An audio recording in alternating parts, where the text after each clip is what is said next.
Bismillah, velhamdülillah, ve salatu ve selamu ala Resulillah, amma ba'du. Esselamu aleykum ve rahmetullahi ve berekatuhu. Deməli, qardaşlar, bugün götürəcəyimiz mövzu mühüm mövzulardan birisidir. Bu mövzu həm tarixən, bütün dönəmlərdə, bütün zamanlarda İslam cəmiyyətində ən aktual mövzulardan olub. Və bugün də belədir. O mövzu da əl-ğuluvu fid-din, yəni dində həddi aşmaq, dində ifrata varmaq mövzusudur. Və bu elə bir məsələdir ki, bu məsələ bizdən qabaqki ümmətlərdə də olub bu problem. Ona görə biz Quran və sünnəyə baxanda görürük ki, Allah Azze və Cəllə, məsələn, Quranda buyurur ki, ya əhləl kitəb, kitab əhlinə, yəni nəsranilərə və yahudilərə xitab edərək, deyir ki, ey kitab əhli, lə təğlu fi dinikum, öz dininizdə həddi aşmayın. Baxma ki, bu ayə kitab əhli barədə nazil olsa da, ayənin hökmü İslam ümmətinə də aiddir. Çünki qaydadır ki, təfsir elmində, yəni bir ayənin nazil olma səbəbinin xüsusiliyi o hökmün ümumiliyə mane olmur. Ola bilsin, ayə kitab əhli barədə nazil olub, hansısa bir hökm, hansısa bir əmr, hansısa bir qadağan, şəriət onu nəsx etməyib. Şəriət də onu dəstəkləyir. Həmin hökmü İslam ümmətinə aid edib. O hökm bizə aiddir. Ona görə bu ayədəki nəhi ki var, ya əhləl kitəb, lə təğlu fi dinikum, ey kitab əhli, dində həddi aşmayın, bu xitab, bu əmr bizə də aiddir. Və bu ayə çox əzəmətli ayədir. Ayə həcmi kiçik olsa da, ümumiyyətlə, biz Quran ayələrini, qardaşlar, belə oxumalıyıq. Yəni, oxuyub, üstündən keçmək yox. Allah Azze və Cəllə Quranı nazil edib ki, onu oxuyaq və ayələr üzərində tədəbbür edək. Allah Azze və Cəllə buyurur ki, əfələ yətədəbbərunəl Quran. Məgər onlar Quran barədə düşünmürlərmi? Ayə fikir verin. Lə təğlu fi dinikum. Dininizdə nə etməyin? Həddi aşmayın. Nədə? Dində. Lə təğlu fi dinikum, dininizdə.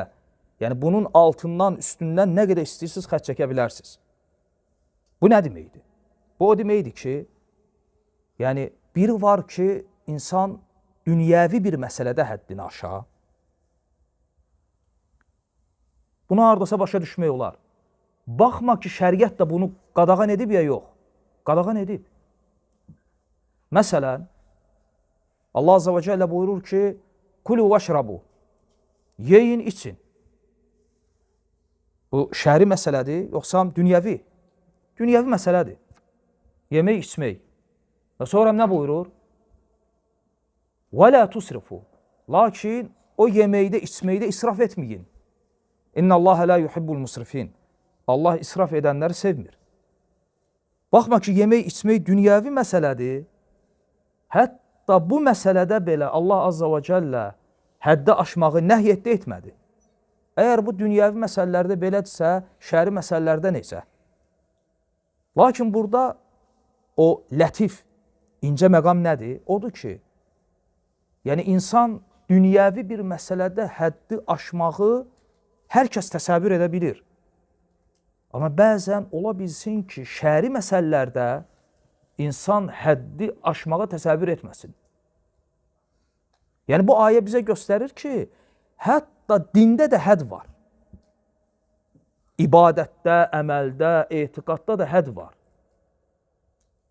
Gərək insan o həddi aşmaya. Ona görə bu şeytanın Adəm evladını azdırdığı qapılardan, yollardan birisidir. Şeytan insanı tək asiliklərlə azdırmır. tək haramlarla onu haqq yoldan çıxarmır. Və bəzi insanlar var ki, şeytanın onlar üzərində qapısı budur. Dində quluf. Yəni demək istədi budur ki, şeytan insanı daima dünya ilə azdırmır. Şeytan insanı dinlə də azdıra bilir. Görün, la təğlu fi dinikum. Bayaqdan o barədə danışırıq. Oxuyanda ola bilsin, oxuyub keçirik üstündən. La təğlu fi dinikum. O dinikum kəlməsinin altından, üstündən xət çəkin. Yəni dininizdə hədd aşmayın. Yəni bu ayə dəlildir ki, şeytan insanı nəinki dünya ilə, nəinki haramlarla, hətta din ilə də azdıra bilər. Yəni şeytanın insanı din ilə də azdırması var. Və bunun çox qapıları var, çox növləri var. Elə misal olaraq bidət əhlinə baxmaq kifayətdir. Məgər şeytanın bidət əhlini azdırması haramlar nə olub? İçki ilə, zina ilə, oğurluqla olub? Yox. Çoxsunda dində həddi aşmaqla olub. Yəni din ilə olub. Məsələn, şeytanın insanı din ilə azdırmasının yollarından birisi nədir? İnsanı, müsəlmanı, Quran və sünnədə olan mutaşabih dəlillərə tabi tutması. Bilirsiniz ki, Quran və sünnədə bütün dəlillər möhkəm deyil. Quran ayələri və Peyğəmbər sallallahu aleyhi və səlləmin hədisləri hamısı möhkəm deyil.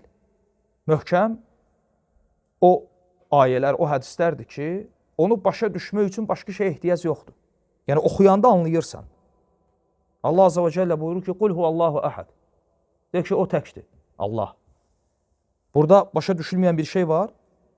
Fələ təd'u ma'allahi əhədən. Allahla yanaşı heç kəsə dua etməyin. Burada başa düşülməyən nəsə var? Və azvacuhu umməhatuhum. Peyğəmbərin zövcələri möminlərin anasıdır, analardır. Burada başa düşülməyən nəsə var? Yoxdur. Möhkəm ayələrdir.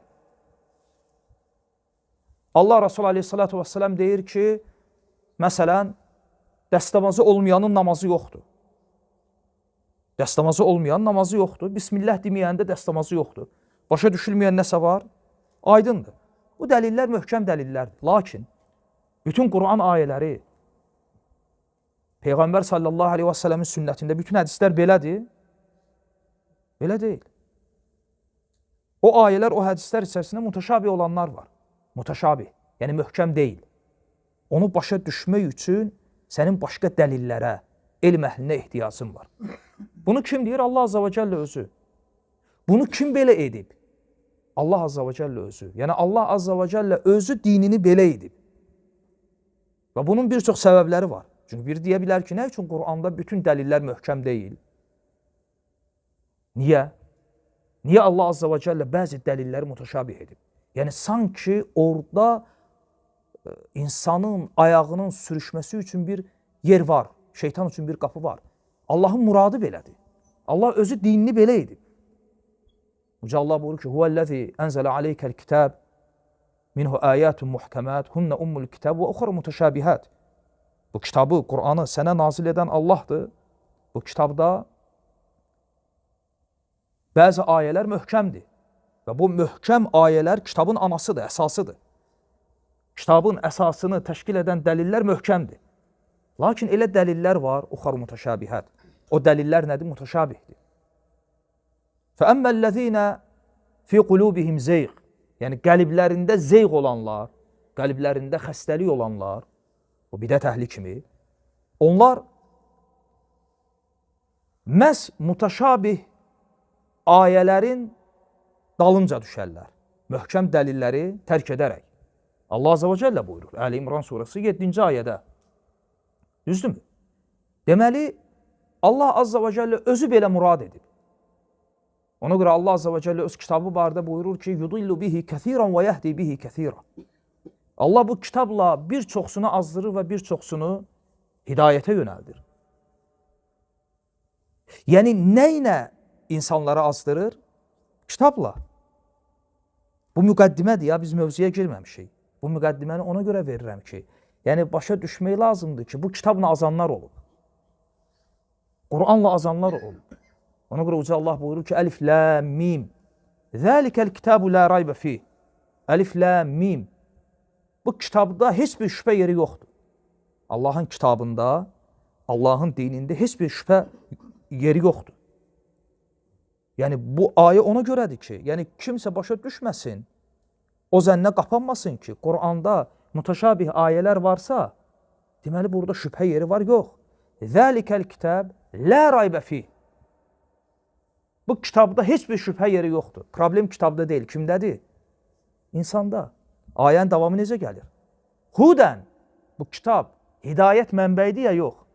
Kimin üçün? Lil muttaqin. Müttəqilər üçün. Müttəqilər üçün hidayət mənbəyidir. Amma elə insanlar var, Allah Azza və Cəllə onları elə bu kitabla azdırır. Deməli, əl-mühim, şeytan insanları din ilə də azdıra bilir ya yox. Onun yollarından birisi budur, qeyd elədiyi. Nə? İnsanı dində məhz mütəşabih olan dəlillərə yönəldir və belə azdırır. Və o yollardan birisi də, qardaşlar, o şeytanın insanı, müsəlmanı, yəni dinlə, Allahın adıyla azdırmasının yollarından birisi də dindəğuluv etməkdir.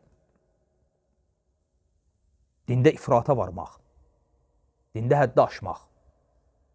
Bəli, İslam şəriəti laqeydliyi, təfriti qadağan edir, səhlənkarlığı. Və səhlənkarlığı qadağan etdiyi kimi bunun müqabilində ifrata varmağı da qadağan edir.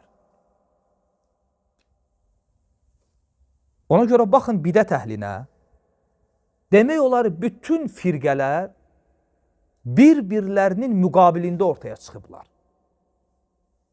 Yəni bir tərəf məsələyə səhlənkar yanaşıb, bir tərəf nə edib? Onun müqabilində ifrata varıb. İslam digər dinlər içərisində orta olduğu kimi əhl-i sünnədə digər firqələr içərisində ortadır. Uca Allah bu ümməti görün necə vəsf edir. وَكَذَٰلِكَ جَعَلْنَاكُمْ أُمَّةً وَسَطًا. Və beləcə biz sizi orta, vasat, ədalətli, xeyirli bir ümmət etdik.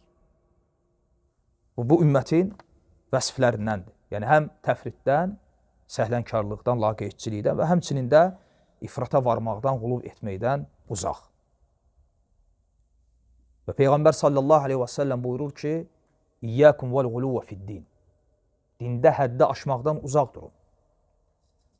فَإِنَّمَا أَهْلَكَ مَنْ كَانَ قَبْلَكُمْ الْغُلُوُ فِي الدِّينِ. Çünki sizdən əvvəlki ümmətləri də həlak edən elə dində həddlərini aşmaları oldu. Və bu dində həddi aşmağın bir çox formaları var. Bir çox növləri var. İnşallah alınsa bu dərsdə hamısını götürərik. Alınmasa yarısını bu dərsdə, qalanını başqa məclisdə inşallah ələ alarıq. O növlərdən birisi və birincisi hansıdır? Etiqadi məsələlərdə quluv etmək. Yəni bu dində həddi aşmağın birinci növüdür və ya birinci formasıdır, birinci şəklidir. Etiqadi məsələlərdə həddi aşmaq.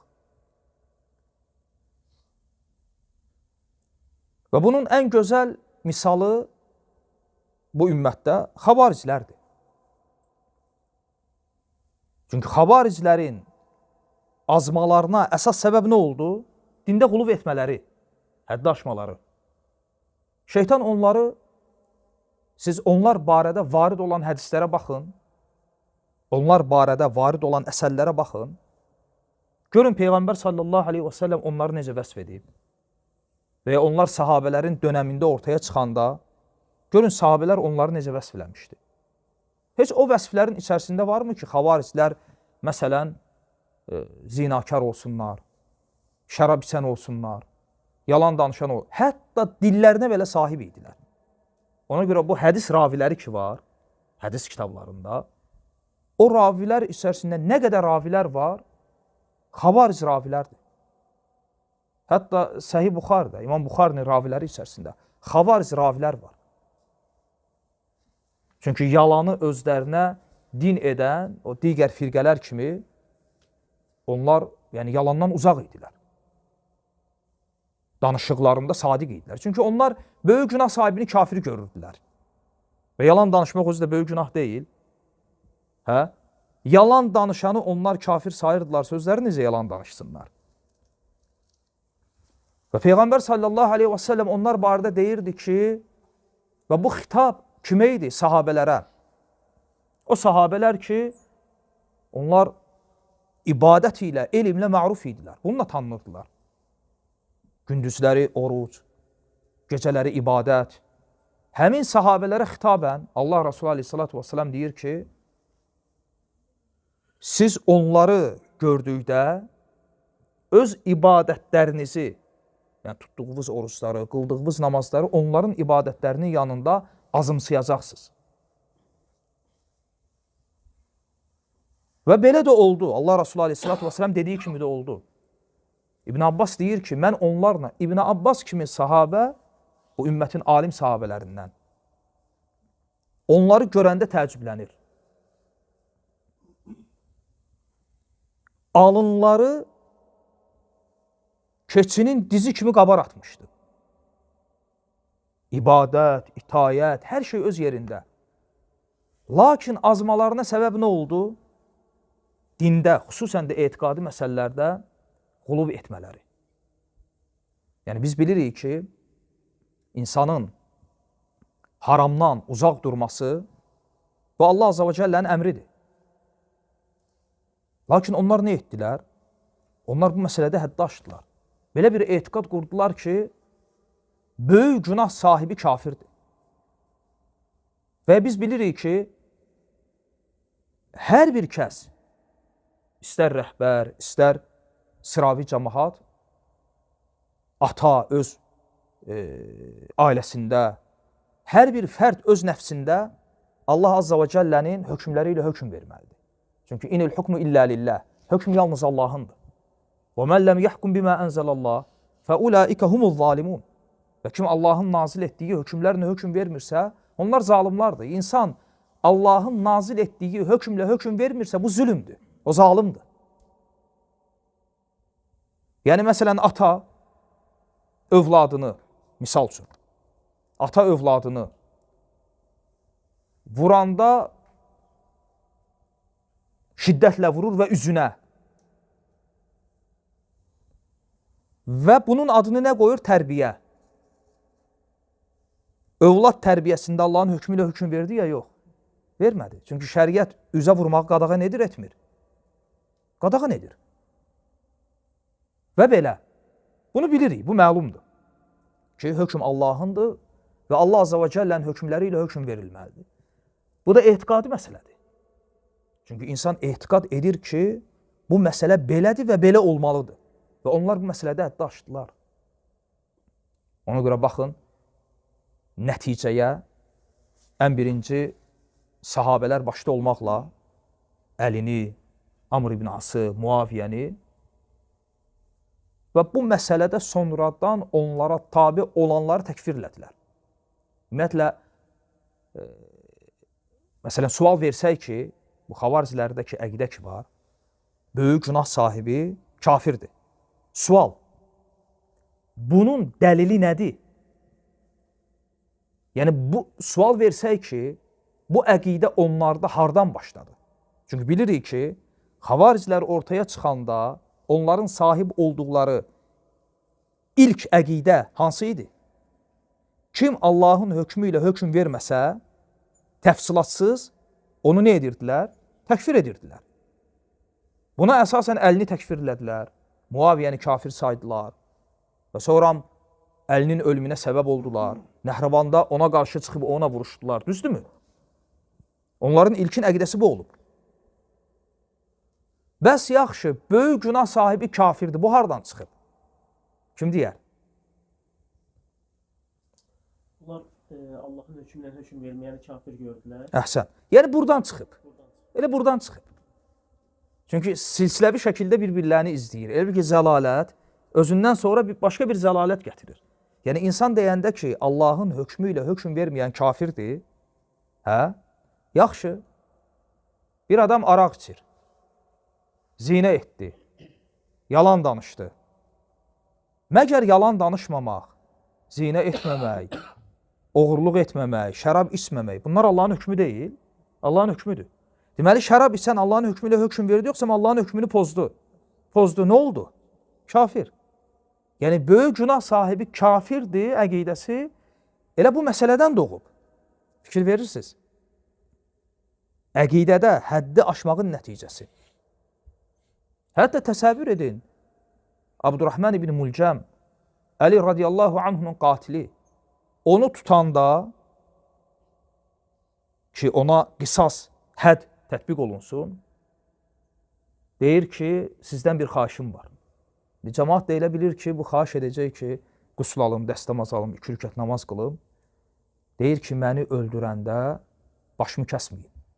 Əzalarımı tikə-tikə doğruyun, qoy görüm əzalarım Allah yolunda necə əziyyət çəkir. Yəni, insan şeytanın yolundadır və ölümə gedir və əlini öldürüb. Ən əfsə sahabələrdən birini və adam elə zənn edir ki, bu adam fi səbilillah Allah yolunda, yəni 5 dəqiqədən sonra şəhidlik məqamına yüksələcək. Görün, dində həddi aşmağın nəticəsinə baxın. Bu birinci növdür. Yəni, etiqadi məsələlərdə həddi aşmaq. Və buna çox misallar gətirmək olar. Bax, məsələn, qədərin isbatı. Yəni, bu dindən deyə yox. Etiqadi məsələlərdən deyə yox. Bəli. Şəriət deyəndə ki, lə təğlu fi dinikum. Dininizdə həddi aşmayın. İyyəkum vəl-ğuluvə fid-din. Dində həddi aşmaqdan uzaq durun. Hə? Şəriət bunu deyəndə, bütün məsələlər buna daxildir də. Yaxşı, biz dedik ki, qədəri isbat etmək dindəndir. Bu da bu məsələyə girir. Bu da bu məsələyə girir. Və bunun kimi bütün məsələlər. Yəni necə? Yəni adam qədəri isbat etməkdə həddi aşa bilər, bəli. Dəhşət deyil. Yəni sən etiqad edirsən ki, qədəri isbat dindəndir. İmanın rukunlarından birisi deyil. İmanın 6 rukunundan birisi nədir? Qədərə iman. Və rukun nədir? Rukun. Rukun bizim dildə dirək. Bu evin dirəkləri olmur, küncləri. Buna rukun deyirlər. Və sən deyəndə ki, ərkanul iman, imanın rukunları, yəni sən demək istəyirsən ki, iman bu rukunlar üzərində qurulub. Allaha, kitablara, mələklərə, rasullara, axirətə və onlardan birisi nədir? Qədərə iman. Yəni qədərə iman, qədəri isbat etmək bu dinin əsli məsələlərindən birisidir. Və bu məsələdəğuluv etməkdən şəriət səni qadağan edir, çəkindirir. Hətta isbatda quluv var. Nə üçün demədik inkarda? Kim deyər? Və dedik ki, qədərə iman, qədəri isbat dindəndir, əqidə məsələlərindəndir və qədəri isbat etməkdə quluv etmək olmaz. Bir də isbatın əksi nədir? İnkar. Nə üçün demədik ki, bəs qədəri inkar etməkdə quluv etmək olmaz? Niyə? Kim deyər? Yox, çünki qədəri inkar dindən deyil axı. Qədəri inkar dindən deyil, qədəri isbat dindəndir. Qədəri inkar küfürdür. Bu dinsizlikdir, din deyil. Söhbət nədən gedir? Dindən. Sıravi bir məsələ də deyil. Əqidənin əsaslarından, dirəklərindən birisidir. Bu məsələdə, hansı ki onu isbat etmək sənə mənə vacib deyə yox. Sənə mənə vacib olan bu məsələdə qulub edə bilmərsən. Edənlər oldu? Oldu. Kimlər? Cəbrlər. Cəbrlər. Mu'təzilə, Qədəriyyə firqəsi, onlar ortaya çıxdılar, hansı etiqadla? Qədərin inkarı. Və onların da müqabilində çıxdı cəbrlər. Onlar elə bil Mu'təzilə qədər məsələsində səhlənkar yanaşdılar. Demək olar ki, qədəri inkar elədilər. Hə? Bunun müqabilində cəbrlər gəldilər, qədəri isbatda elə həddi aşdılar ki, hətta insanın iradəsini inkar elədilər. Yəni, sanki insan nədir? Robot. O ağacın yarpağı budaqda nədir? Külək onu qoparsa, külək hara aparır? O yarpaq da ora gedir. Onlar insanı qədər önündə belə etdilər. Yəni, insanın heç bir iradəsi yoxdur. Əgər belə olsa, o zaman asilik edən qədəri dəlil gətirə bilər ya bilməz. Dəlil gətirə bilər. Əgər belə olsa. Halbuki belə deyil. Niyə? Çünki biz bilirik ki, Allah Azza və Cəllə həm də insana əyrini düzdən ayırması üçün nə verib? İradə verib. Və cəbirlər bunu inkar elədilər. Xülasə cəbirlərin belə deyək, bidətləri nə idi? Dində azmalarına səbəb nə idi? Sual. Qədəri isbatda həddi aşmaları, etiqadi məsələdə. Və bundan da lap ağırını deyək. İmanın rukunlarından ən birincisi hansıdır? Allaha iman. Və biz Allaha iman deyəndə nəyi nəzərdə tuturuq? Allahın rububiyyətinə iman etmək, həmçinin etiqad etmək ki, ibadət hər bir növü ilə Allaha aid olmalıdır. Həmçinin Allahın ad və vəsflərini, sifətlərini isbat etmək. Bu tohiddir. Hamısı Allaha imana girir, girmir? Girir. Yaxşı sual. Deməli, bundan biz bildik ki, Allahın ad və sifətlərini isbat etmək nədir? Dindəndir. Və Allahın ad və sifətlərini isbatda həddi aşmaq olar? Olmaz. Yəni, həddi aşma var burada? Var. Qədər məsələsi kimi. Demədi ya, Allahın ad və sifətlərini inkarda həddi aşmaq. Yox. Çünki Allahın ad və sifətlərini inkar dindən deyil. Biz danışırıq nədən? Dində həddi aşmaq. Allah Azza və Cəllənin ad və sifətlərini isbat etmək dindəndir. Əqidə məsələsidir. Və Allah Azza və Cəllə deyəndə ki, lə təğlu fi dinikum, dininizdə həddi aşmayın, bu da girir ora. Və İslam ümmətində firqələr olub. Həşəviyyə, mücəssimələr, müşəbbihələr, Allahı məxluqa, məxluqu xaliqə bənzədənlər. Yəni, onların əhl-i sünnə ilə Allahın ad və sifətləri mövzusunda fərqi nədir? Fərqi isbatda deyil. İsbatda birləşmişik. Yəni, biri var, hansısa əş'ari, hansısa mu'təzili və ya rafizi və ya cəhmi, gəlsin desin ki, yox, Allah ərşin fövqündə deyil. Allah İbrahimi özünə dost tutmadı. Allah Musa ilə danışmadı. Allahın adı və sifətlərini inkar edə, bizim bunun işimiz yoxdur. Söhbət o kəslərdən gedir ki, onlar Allahın adı və sifətlərini isbat ediblər. Məsələn, mücəssimə, müşəbbihə, onlar Allahın adı və sifətlərini isbatda bizimlə həmrəy olublar. Bəs fərq nədədir? Fərq isbatda deyil. Fərq isbatda deyil. Fərq isbatın keyfiyyətindədir. Yəni, isbatda həddi aşıblar. O dərəcədə ki, deyiblər ki, Allahın əli məxluqun əli kimi. Allah görür, Allah danışır, sən, mən necə danışırıq elə. Xaliqi məxluqa və məxluqu xaliqə bənzədirlər.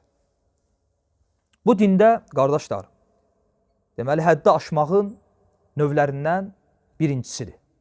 Hansıdır? Etiqadi məsələlərdəğuluv etmək.